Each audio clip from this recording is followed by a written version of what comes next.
Saudara-saudara yang terkasih di dalam nama Tuhan Yesus Kristus, kembali lagi bersama saya.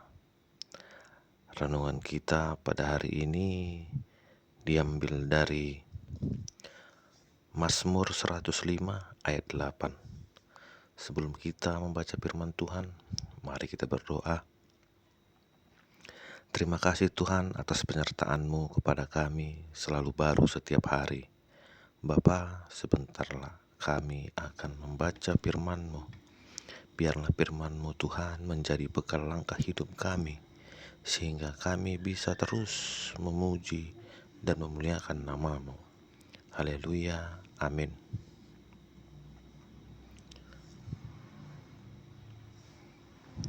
Renungan kita diambil dari Mazmur 105 ayat 8. Beginilah firman Tuhan. Ia ingat untuk selama-lamanya akan perjanjiannya, firman-Nya yang diperintahkannya kepada 1000 angkatan. Saudara-saudara yang terkasih di dalam nama Tuhan, kata konsisten adalah sebuah kata yang mempunyai makna dan menunjuk kepada sikap seseorang. Konsisten berarti tetap dan tidak berubah-ubah. Lalu kata ini melekat kepada sikap seseorang.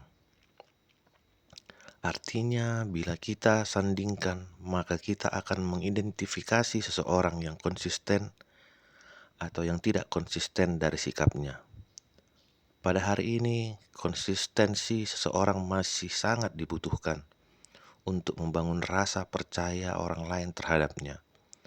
Maka tidak mengherankan apabila seseorang akan menaruh kepercayaan terhadap orang lain yang memiliki sikap konsisten. Pun tidak mengherankan kredibilitas seseorang dilihat dari seberapa konsisten ia atas apa yang telah dinyatakan atau diungkapkannya. Meskipun bila kita mengamati secara realistis, sering kita berhadapan dengan orang-orang yang tidak konsisten, yang hanya menyatakan sesuatu tanpa mencoba konsisten terhadap pernyataannya.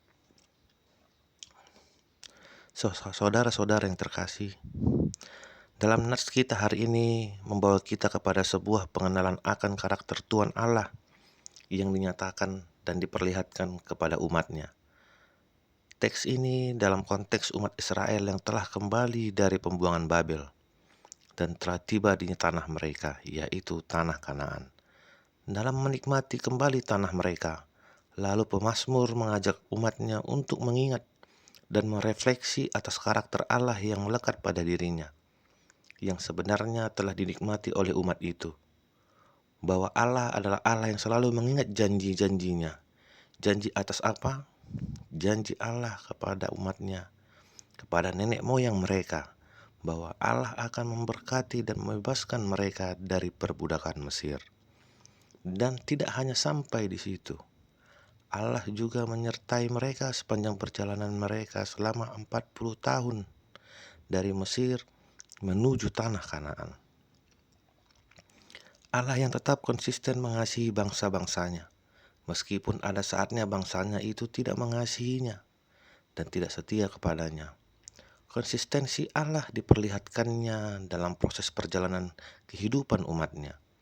Dan ternyata tidak hanya saat mereka berada dalam perjalanan keluar dari perbudakan Mesir. Allah juga berjanji akan tetap memelihara mereka terus-menerus. Hal ini dituliskan dalam nats kita, firman yang diperintahkannya kepada 1000 angkatan. Karena makna 1000 angkatan sebenarnya menunjuk kepada proses yang terus-menerus, yang tidak terhenti hanya karena batas dan generasi. Kasih, setia, dan penyertaan Tuhan kepada umatnya diperlihatkan secara terus-menerus melalui firman-Nya yang diperintahkannya pada 1000 angkatan. Konsistensi Allah menjadi teruji saat Dia juga memberi firman-Nya kepada generasi penerus, bukan hanya dalam perjalanan menuju tanah perjanjian, bahkan saat mereka telah tiba di tanah Kanaan, pun Allah tetap memperlihatkan konsistensinya. Saudara-saudara sekalian, dalam nats kita ini juga semestinya kita sampai kepada sebuah rasa bangga dan bahagia. Mengapa? Karena Dia yang tetap konsisten dalam setiap janji dan firman-Nya. bukan hanya kepada bangsa Israel dalam proses perjalanan dan proses kehidupan mereka, tetapi kepada kita pada saat ini. Benar bahwa terkadang kita juga berjalan dalam medan perjalanan yang tidak mudah, tetapi kita diteguhkan dalam proses ini karena kita memiliki Allah yang tetap setia, Allah yang penuh kasih karunia dan yang menyertai kita. Dan ini telah kita rasakan sampai saat ini. Maka apa yang akan kita lakukan? Maka mari kita pun tetap konsisten mengasihi dan setia kepadanya, karena kita telah menikmati kasih dan setianya. Amin. Sekian dulu dari saya pada hari ini. Haleluya, terima kasih.